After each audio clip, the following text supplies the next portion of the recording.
Em Atos 13, versículo 2, diz bem assim: E ministrando eles ao Senhor e jejuando, disse o Espírito Santo: Separa para mim Barnabé e Saulo para a obra que os tenho chamado.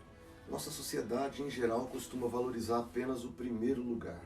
Aquele que vence a luta, aquele que vence o jogo, aquele que vence a corrida. Ninguém gosta de ser o segundo.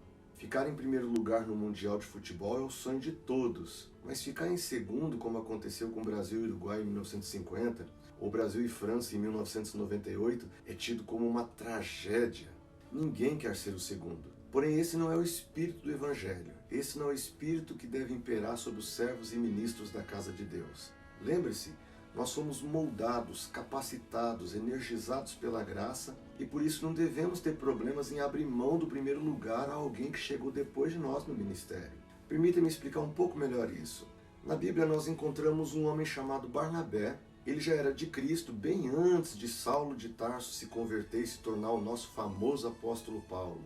Na verdade, foi Barnabé quem apoiou Paulo antes que qualquer um da igreja viesse apoiá-lo, conforme está em Atos 9:27. Foi Barnabé também quem viajou quilômetros até Tarso para convidar Paulo para o ministério, conforme está no capítulo 11, 25 e 26. A primeira viagem missionária de Paulo era, na verdade, liderada por Barnabé. O Espírito Santo tinha sido bem claro em Atos 13:2. Separai-me Barnabé, segundo Saulo. Porém, destaco nessa devocional que Barnabé era um homem transformado por Deus. E ele soube aceitar que o ministério de maior penetração evangelística, já no meio da primeira viagem, não era seu, mas de Paulo. Então ele passa a conceder a primazia da palavra a Paulo, já na primeira viagem. Ele simplesmente percebe como Deus agia através do recém-chegado Paulo. E ele não tem nenhum problema em passar a liderança da viagem missionária para ele, ficando assim como o segundo. Até essa hora da viagem, todos os textos usavam uma fórmula: Barnabé primeiro, Paulo segundo. Sempre Barnabé e Saulo. Isso aconteceu até o episódio de Elimas, o mágico, lá no capítulo 3 de Atos 4-12, em que Paulo teve um rompante de dizer que Elimas era um filho do diabo. Foi um episódio onde Elimas acabou ficando cego, e a partir daquele momento a fórmula bíblica se inverteu. Atos 13:43 diz assim: Paulo e Barnabé. Atos 13:46, Paulo e Barnabé.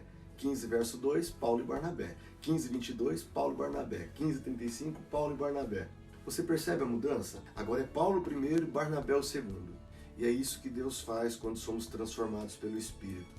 Não há brigas por posições de liderança. Não há mais inveja nem ciúme porque Deus está levantando uma outra pessoa para ocupar o nosso lugar.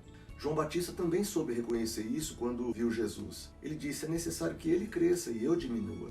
Então ore agora e diga assim: Pai, eu te louvo porque estás levantando outros irmãos. Permita que eu seja um apoiador deles, que eu os veja como uma bênção chegando e não como meus concorrentes. Tira essa síndrome de ser o número 1, liberta-me disso, ensina o prazer de ser o segundo. Assim eu te peço, em nome de Jesus. Amém.